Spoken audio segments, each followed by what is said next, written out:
Now, if you open your bank statement online, you're probably using Striata, a South African startup that's gone global with some of the world's largest financial services, utility, retail and telecommunications companies using Striata to achieve results in digital adoption and transformation. What does that all mean? And how did a local boy turn a garage project into a massive success? I spoke to the CEO and founder, Michael Wright. Mike Wright, fantastic to have you with us. Thanks very much, Jane. How did it all start? Long time ago, in a garage, and we've grown up from there. I think all good startups have a story. Our story started with an idea and a small amount of savings, and we've just parlayed that and made it into quite a nice-sized international business. And how did the idea come about? What did you notice was missing? So at the point that we were in the dot-com crash, many people were working on the next iteration of e-commerce or websites, and email and communication was almost a neglected area. So my idea was to be the best in that space. Striata, yeah. And we started Striata. Okay, so you go to the garage, you've got a few bucks of your own, and did you have to borrow? Where did you look to finance this venture? So the garage was a converted garage in the back garden of the house that I was living in, and it had no insulation. It was a corrugated iron roof. It was incredibly warm. Way, doesn't it? It was wonderful because we knew that we really had to make it to get out of the garage. Which was fun as well. I think that that camaraderie of a startup where it's you against the world, and you're taking on everything, and you've got this wonderful, enormous idea, but you've got to make it work. And we bootlegged it. We started from scratch. We made sure that we were able to pay our way, and at a point that we'd proved the point of this has got a business model, this is how we can make this work, we went and asked people to help us fund the growth. So we took a little bit of outside capital, and at a point where there was enough money in the business, we then went and purchased some of that back so that I could give that, or not give that, but I could allow a lot of my staff to participate in the business as well. So we took what was a small idea, grew it into something, we proved the point, and then we grew from there. And then we've used that money to grow and to expand, and we've saved up enough to say, right, now we're going to invest in a new country, a new international opportunity, and we basically sent off a pioneer. And I guess one of those things where you have to make a decision in your business, do you go with an established network in the country that you're going to, or do you go with an established culture? Do you send somebody, or do you employ somebody? And because it's a real trick, isn't it, taking a homegrown business abroad, internationally, which you've done very successfully, unlike Woolworths and Discovery. I mean, how would you assess their failures there and your success? So we are not in the same league. No. Large organizations have the ability to buy into a new market, and I don't think for a moment that our limited or our success should be compared to major organizations like that, who probably have lots of good reasons for their forays into different international markets. But many of them fail. Why? International is hard. It's new. It's different. It's a different way of working. There's nuances that you just don't know, because as an individual who's lived and grown up and understood a certain market, you get into a new market and part of you expects it just to work the same way. At some level, yes, it's business. You provide a service, you provide a product, someone sees the value in that product and they pay you some money, and then you expand from there. But to start that, someone's got to believe in you. And if you're a young upstart from a different country, how do you get that belief? And how important is it, and I know it's something that changed your outlook in business, to think in a different currency? So one of the lessons that I had to learn was not to think in rands.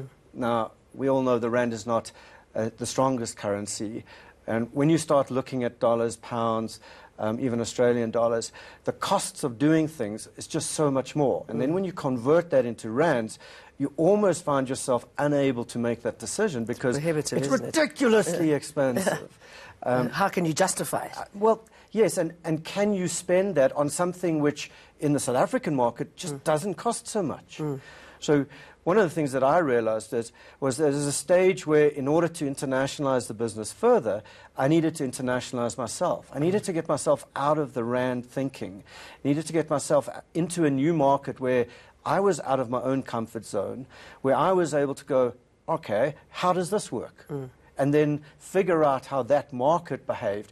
And then in seeing the differences, realize that each market has its differences and has its nuances. And then, I guess, figure out how we could find our way in each of those markets. And obviously providing a material, a product that this market needed. Step us back a little bit and tell us a bit more about Striata and the app and how it works.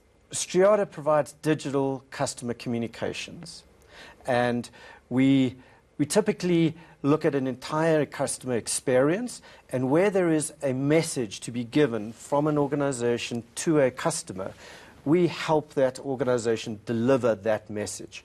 And it's across multiple different channels, it's across different digital opportunities.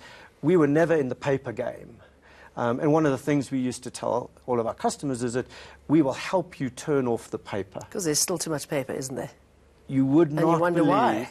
20 years on, how much paper there still is in any type of formal communication. So we look at organizations that have large customer bases, typically a bank. And a bank would have the requirement to talk to their customers about their operational needs, their marketing, the regulatory requirements, just keeping them informed of what's happening of their own affairs. And each one of those communications in the beginning used to be on paper. And we have helped organizations to translate that into a digital equivalent and enhance that digital equivalent. So the path tends to be take the paper, make a digital version of the paper, and then from that point on say, well, now what do we do? So we can take that step with you, but we immediately look at the journey down the road. How do we make that message more than just what was on the paper? Interactive, provide more personalization, give a message which is almost that nirvana of one-to-one marketing or one-to-one messaging where each person receives something just for them. The information that's important to them. And if you, again, look at a banking example, you would say, you know, which products do I have, and then which products should I have? And I can put those all together in a single communication. But I can also, because it's now digital, provide the customer with more depth. So click here to see more information. If a customer continuously looks at something but doesn't quite pull the trigger, I can provide that information back to the organization such that they can increase the messaging around that potential. And in that way, not only do we help with operational communications, but we help with growing the revenue as well. Who are your clients? Typically large banks. Yeah. You know, I know because I use you. You do, thank you, and keep doing it. I will. The banking sector has been very good to us, and we've been able to tailor many of our digital products specifically for their needs. We do a lot of work for all of the South African banks. We do a lot of work for international banks, and Barclays, Santander, HSBC. These are the customers that have needs to communicate all over the world in a digital way. And they're all transforming their own banking environments across the world at different paces, different geographies. And as they do that, so we're alongside them as one of their providers to help them with the messaging. And where it used to be very email-focused and then mobile-focused, it's now also cloud-focused. So we're able to take a message and deconstruct it into the right bits, put some of it in the cloud, send you a message to your mobile, put a push notification to your app, give you a nudge on email, and then if you come to the website, know that if you've looked at that, we should show you this. And all of that becomes a seamless customer experience, and we're part of that ecosystem. How do you play a fair game in this game and business as a whole? You know, we're seeing a lot of corporate tax leaving South Africa, and I suppose that's understandable considering that it's not a safe playground, is it? But how do you balance looking after your business, your needs, and doing the right thing? So the first thing is that you need to be 100% compliant in each jurisdiction. But we also found that there's some conflicting and overlapping regulations and taxation requirements for different areas. So although you have a double tax agreement between two different countries, both of those countries would like to be the primary receiver. So they would say, well, pay me mine, and then you can tell the other guy that you've given me a bit. So I think it's important to understand your responsibilities. To navigate these waters, you need some specialists. You need some really smart guys. And if I was speaking to a new Mike starting out again, I would say find someone you absolutely trust, who understands this, who's been there. Maybe bring them onto your board of advisors. Ask them to be your mentor. Ask if you can just have a coffee once a month. Tell them what you're doing. Ask them if they see any pitfalls. Because they've seen it, they've been there, they've done that, they know what other people have struggled with. And they'll just tell you where to focus or what to be careful of. And because how you may be important doing are it unwittingly. those, not necessarily pitfalls, but failures in being an entrepreneur? Wow, so when I started, this idea of fail, fail fast, fail big was a no-no. It was, well, if you're a failure, you must go and take a job and not try again. I think that has changed over the years so that people are more accepting of the amount of effort and spirit it takes to have a go. And if it doesn't work out, it's not the end of the world. Try again. Yes, but you must be careful of other people's money. So it's wonderful to try again, but you need to have skin in the game. If you're always using other people's money, then it's easy to fail. Use some of your own money and feel what it's like to fail. Then you really work hard. This idea that you can be an entrepreneur for 8 hours a day, it's not going to cut it. It's a 7-day it's all job, isn't it? 24 hours a day. 24/7, but let's not say 24/7. I think in the first few years, I was averaging just a normal work day, 12 to 14. Right, you get up, you do some work, you say hello to the kids, and you go off, you do some work, you have some meetings, you come home, you relax for a bit, and then you've got 100 emails. You've got work to do. You can't leave those because that's where the next opportunity, that's where client service, that's where the problems are going to come through. You have to keep on top of this. Yeah, you've got to be on it. And then once you've grown, once you've established yourself, when do you jump? You jump when you've got good people to jump with you. I can't stress enough how important good people are. If you're the only guy and the people below you are just worker bees, you're going to struggle. You need someone who you can rely on. You need someone to be another you. And you need like-minded people that you can trust implicitly, people who have the same idea, the same goal, the same drive, the same culture. It'll help if they've seen the vision and buy into that as well. And then also skin in the game. So each of the individuals that came in at a senior level put money into the business of their own volition. They said, right, I'm going to put my own skin in the game.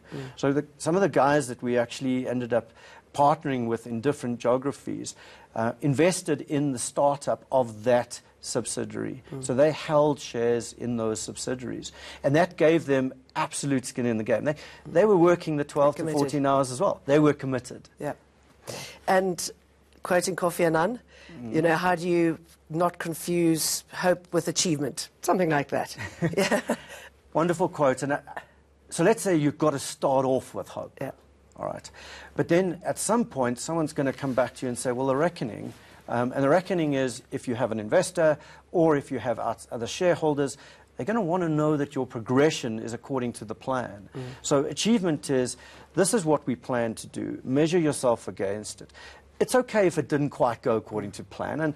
And I like to always do our 3-year plans with pragmatic, ambitious, ridiculous. All right, so 1 year out, we're very pragmatic. What are we going to get this next year? We know where most of our business is because we have reasonable lead times and sales cycles. So within 1 year, I should be pretty close, 10% to where we are. Sure, things go wrong. things go right. Someone that you've been talking to for 3 years calls you up and goes, crisis, we have to have something, can you help? And you jump in with both feet, get involved, and suddenly a bounty of revenue that you didn't expect is available. Right? And the opposite can happen. You know, you get a call saying, listen, we've just been bought, and by the way, these guys, they don't need your services. Yeah. It happens both ways. But first year pragmatic, understand where you are, the first year out of your forecasts. Second year ambitious, what do we want to do? So if we're working out what we're going to do in the end of year 2, you know, we need to be a little bit ambitious. And then year 3, what if we could be really cool? And then you start saying, what work do I have to do now to achieve that? Okay. So some work to achieve ridiculous has to happen now. And how do you grow with one product, and what's next for you? So we're lucky not to be one product. The digital communication game is made up of a plethora of opportunities, channels, products, solutions. We have a really strong practice in the US in terms of utilities.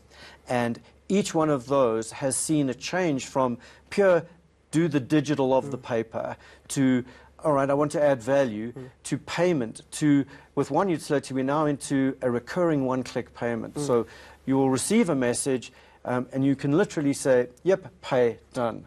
So you don't put any details in. All of that is captured already, and with the way that we've tokenized the payment process, we know it's you. So we move with the times as well. And I think that's also important for entrepreneurs, because you will start with an idea, but the market changes. So you need to be nimble, you need to be agile. Yeah. You do need to have a goal. You can't just be going all over the place. So, And you can't have a what is sense of identity? entitlement either. You've got to, No, you've got to do the do. You've got to put in the hard yards. Yeah. Yeah. So your entitlement should be, if I'm making an effort, I will be successful. That's I'm entitled to success, but I've got to make the effort. Yep. You can't have entitlement with zero effort. The idea that you can push some paper around a table and create wealth is not real. And it might be real in limited pockets, but internationally, and one of my favorite sayings, not a smoke. It's not going to work. Okay? You're going to have to find real customers who see real value and continue to do that over time. A lot of people will give you a chance, but unless you deliver the value and unless you provide the service and show them that what they've paid for has been achieved and that you can carry on, right, you're not going to get the long-term contracts. And any business ends up being the sum of what it can do into the future as well as it's done in the past. So you can't rest on your laurels. You've got to say, and now we can do this, this, and this, and therefore the business will do that. Fascinating. Thank you. Thank you very much.